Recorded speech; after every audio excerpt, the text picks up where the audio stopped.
Welcome to the 1870s and welcome to Fort Whoop-Up, where history and folklore, legend and tradition combine into an interactive and experimental story. So I'm looking forward to this tour. I hope you are too.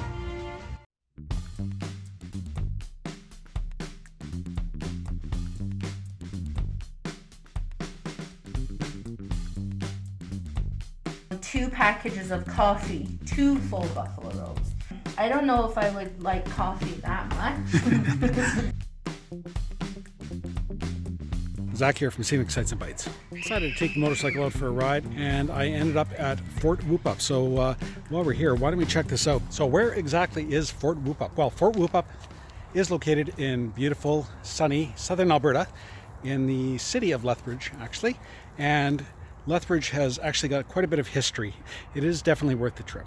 Not only are there some great restaurants here, but there's some great places to visit. You've got the Galt Museum, Fort Whoop-Up, and many other things you can do here. So we're just going to focus today on Fort Whoop-Up, which is where I am, and this is down in the valley.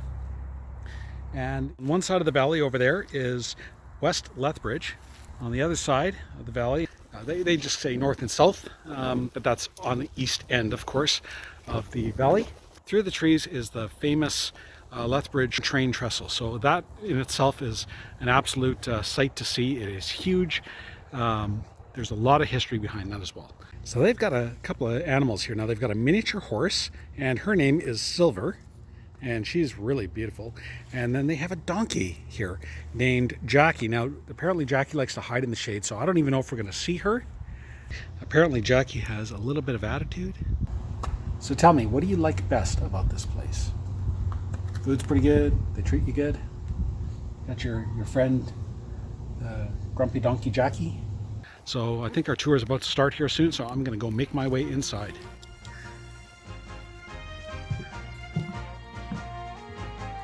All right, here we go.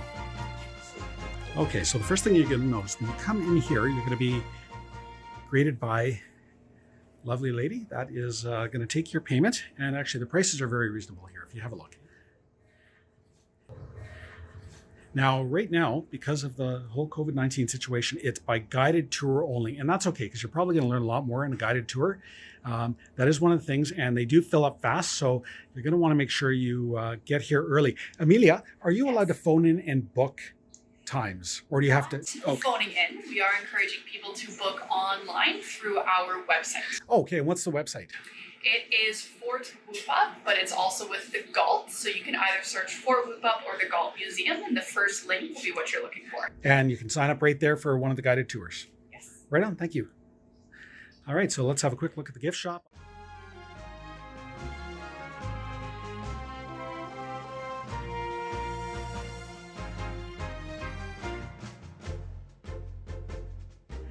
Now you're going to want to make sure after you come here that you pick up your t-shirt as well as any other souvenirs. So check it out.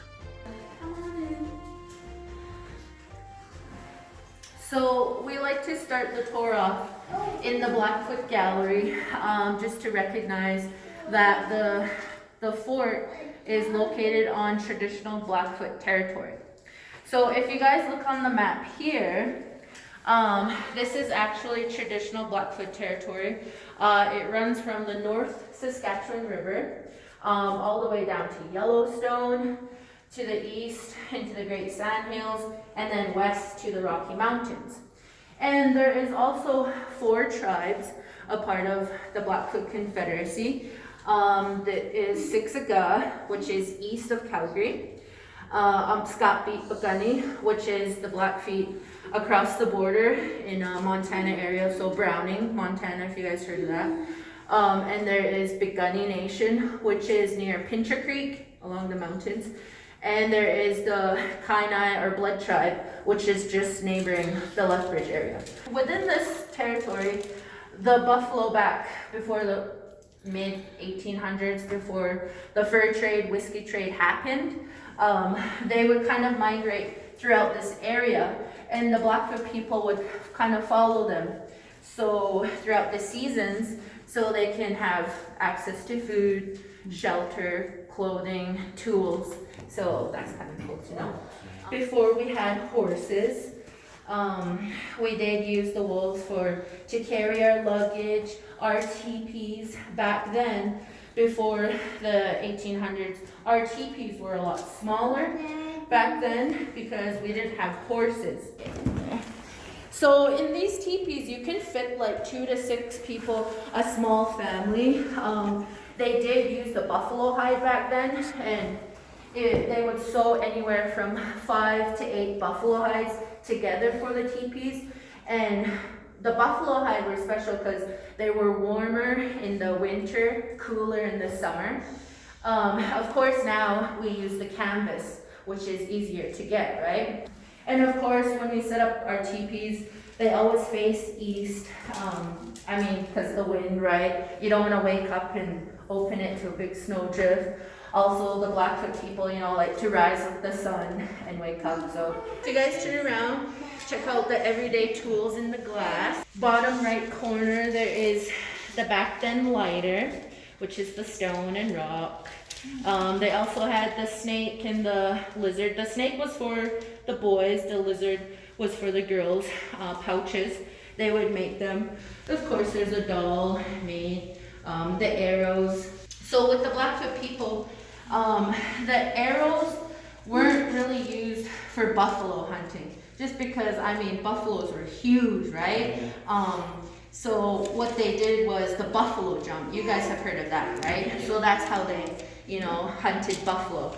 Of course, the arrows were used for smaller game or battles. The stone mallet was used to crush berries. So with the Blackfoot people, there's a lot of lean meat and berries in their diet. If a person kind of goes through like a success, they'll be given an eagle feather. Just like when I was graduated from high school, I got an eagle feather in a plaque. So those are it's kind of an honor to receive the eagle feather that way. Yeah, like I said, a lot of berries and lean meats in the Blackfoot's diet before the traders came, before they were able to receive canned goods, flour, right? We never had sugar or starches. The Blackfoot men or women, if they really wanted to, they would bring back what they've hunted, and the Blackfoot women would take apart the meat, right? And we didn't have fridges and freezers back then, right? So they had to slice their meat, and they made gai, which was dry meat. Prior to the traders coming, Europeans, non-First Nations, you look out, well, not your window, but maybe your teepee or standing on a ridge, and you'd see millions of buffalo just hanging out, roaming the area. It's also good to keep in mind that how important the buffalo were to the Blackfoot people. And throughout our tour, you'll kind of see the story change. And there was a lot of trauma that happened and began at the time when the fort is built during the whiskey trade. But what I like to focus on too is not just the bad, but the good, the connections that we made together as people, the First Nations and the non-First Nations, the goods that made life a little easier, like the women got lighter dresses, they didn't have to wear the tan hides, we got pots, right? So there was the good and bad part of that. Has anybody been to riding on stone? Yeah. Okay, years ago, when people were, going over the bridge, there's a certain area that they came to, and people were feeling sick, and they couldn't understand. They did everything they can to try and resolve it, and couldn't. So finally, they got the Blackfeet people to go over there, and they said, "We know what it is. It's like spirits. You're not supposed to be treading their burial site, so to speak." So what they did, they had a ceremony there, and after they left, nothing. So, yeah. All right, so should we head out into the fort? It was originally called Fort Hamilton before Fort Whisky. In 1869, John Healy and Alfred Hamilton actually came from the States. It's after the Civil War. Yeah, they were the ones that came, started the fort. It was built military style, but it was never used in any battles. But just to protect the goods and stuff that were on the inside. And we did have a cannon, but it was never fired at anyone. It was shot when trading season would start. I guess I could tell you kind of what it would be like back in 1869 when it's built. And what would happen is we would receive goods from Fort Benton, which is in Montana, just south of us, right? There would be about 12 oxen pulling a wagon. And then, of course, there would be quite a bit of them coming in. They would bring the goods from Fort Benton, all the way from oats to flour to grapes to like canned goods, material. And then when they leave, what they're doing is they're packing the buffalo robes. So, and then they're sending them south. And so he did know the area really well, and he would actually help, you know, the Northwest Mounted Police and any visitors new to the area to get around, right? So that was Jerry Potts. So yeah, come on in. Yeah. Okay, awesome. Just come in. Yeah. So this is the trade room, as you can see. This is where the trading would take place. It's important to know when the trading took place, the First Nations people weren't allowed in the fort. If they showed up and camped, they would have to camp on the outside. And when they did come into the trade room, they were allowed 2 at a time. The women couldn't come in alone. It always had to be a man and a woman or 2 men. And so it would go like, they would bring in, you know, whatever pelts they had or buffalo robes.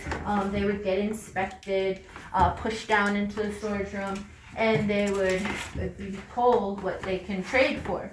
So here's some examples. And at that time, a saddle, it was 6 full buffalo robes.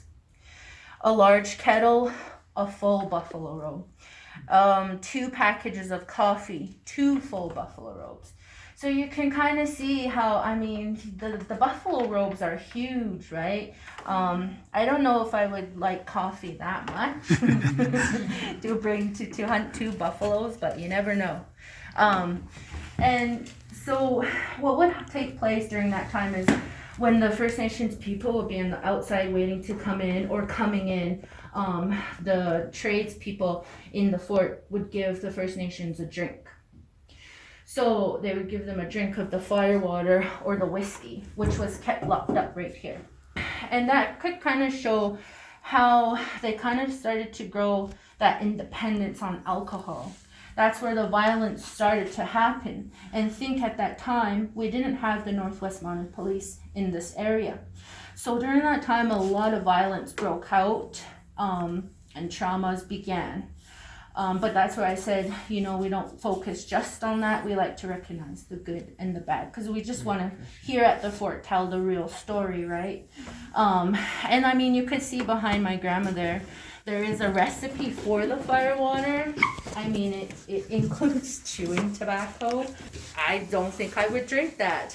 The First Nations people never drank alcohol. Sugar and starch was new to us, right? So that's kind of what went down here. But like you can see, what made life easier also with the training was the stuff the women were able to get. The dresses, the material, the hats, the blankets, the guns that made hunting easier. This is the storage room. And so remember, this is the trading post, right?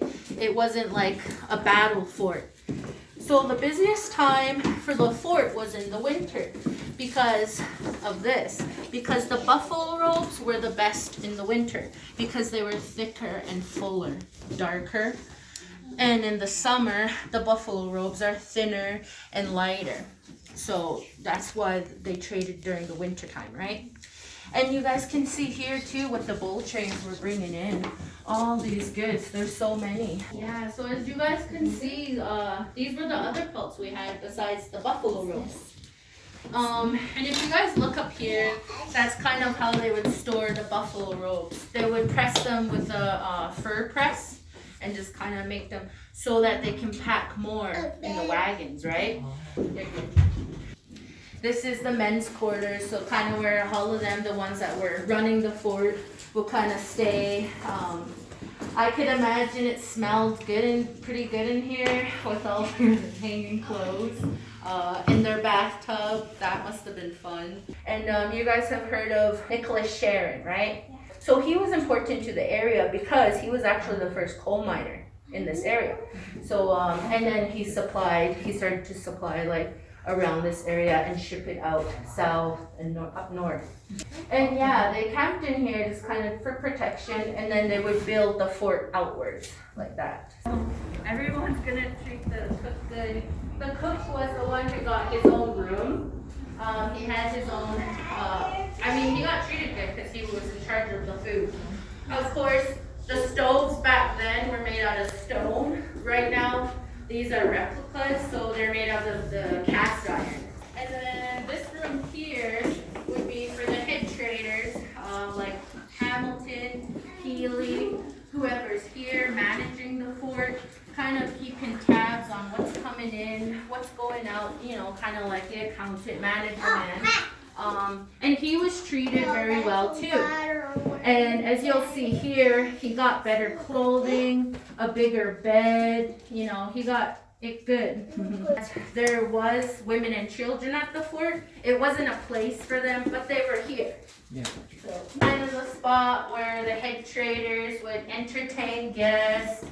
If there was a chief that stops in the fort, they would invite him in, give him a drink, hang out.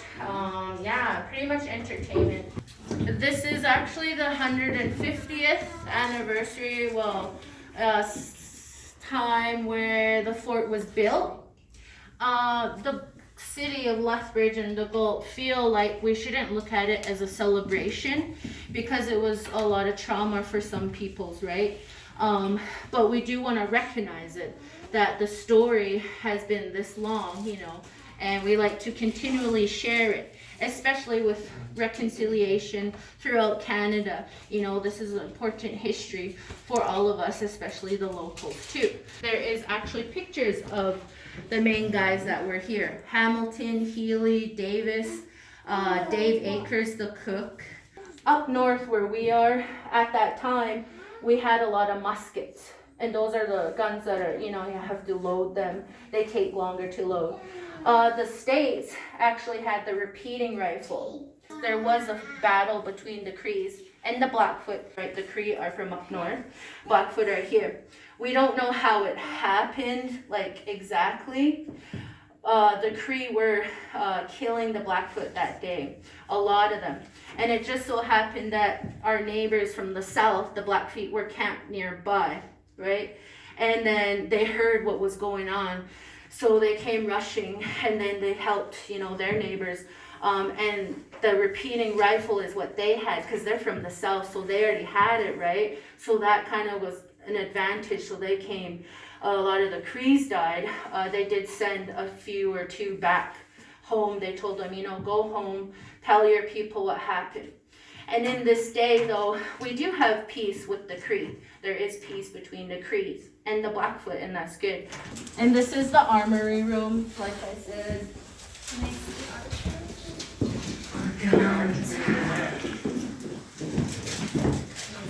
And this is actually a working blacksmith room. There is a guy that will use this.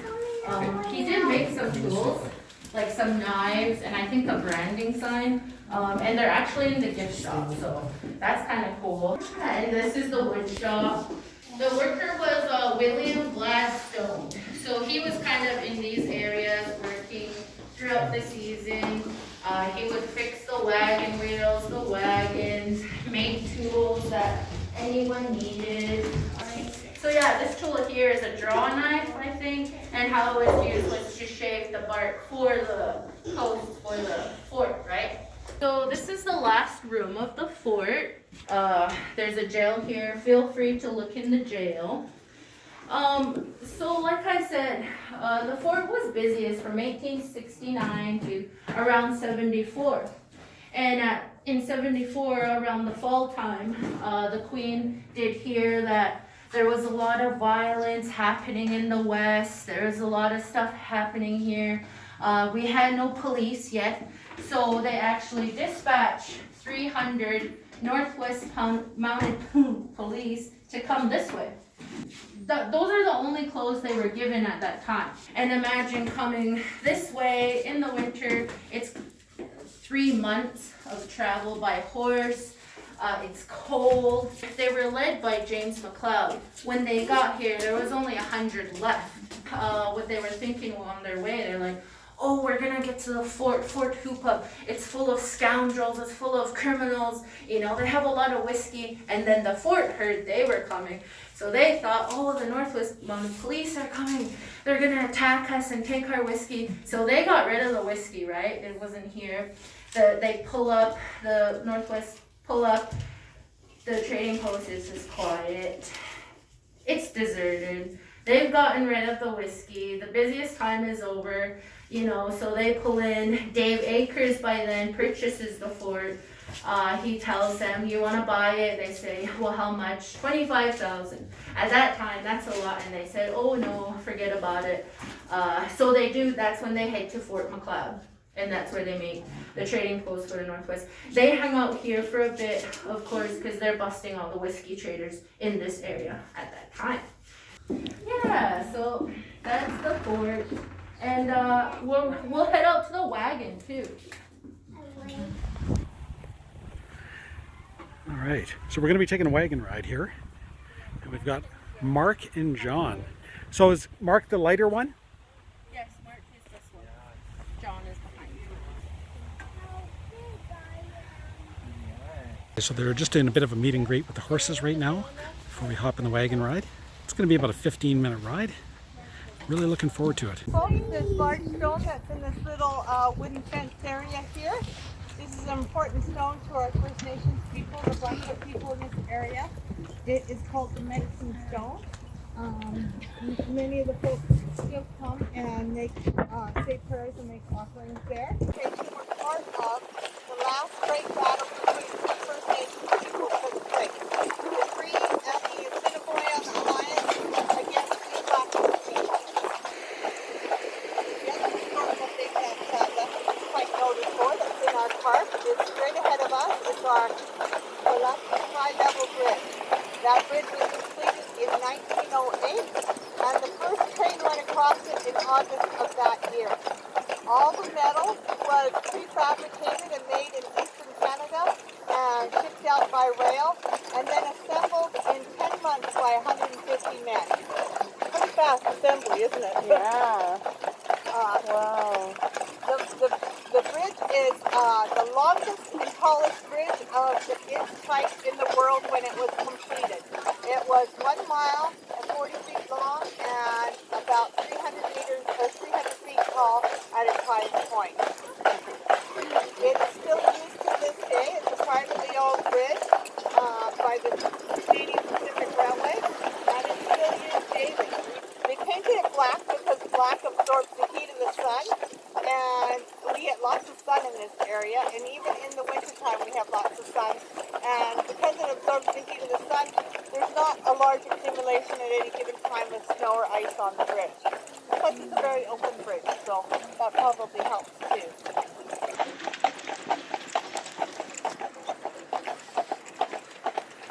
So that concludes my little tour of Fort Whoop up here in Lethbridge, and I gotta say I was very impressed overall with the tour. The guide was fantastic. A lot of history here, even though a lot of the stuff is replica.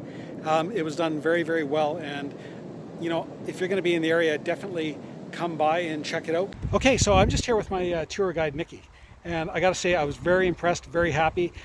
Just before I get on the bike and head out for my next little tour, I'm gonna ask Nikki a couple of things. So first of all, Nikki, so how long have you been here, working here? Oh, this is my first season with the fort. I'm a university student, so I'm here for the summer, but it's fun, so. Right on. Now, I understand this is not your first time on a video. Yeah, I'm actually, you should check out, I'm on Red Chef Revival series because I am a Red Seal cook. Fantastic. So episode 5 with the Blood Tribe, so you guys should check that out. That's awesome. Kind of some conversation over food and with the reconciliation throughout Canada, so check that out, guys. Yeah. Excellent. Well, I look forward to checking that out, and I encourage you guys to as well. And perfect. Thank you so much once again. You were glad you came, you were Zach. very informative, and I really appreciate it. Awesome. Guys, come out to the Fort Hoop up in Lethbridge area. Definitely. Awesome. Definitely. All right. Okay, take cool. care. Thanks. Okay.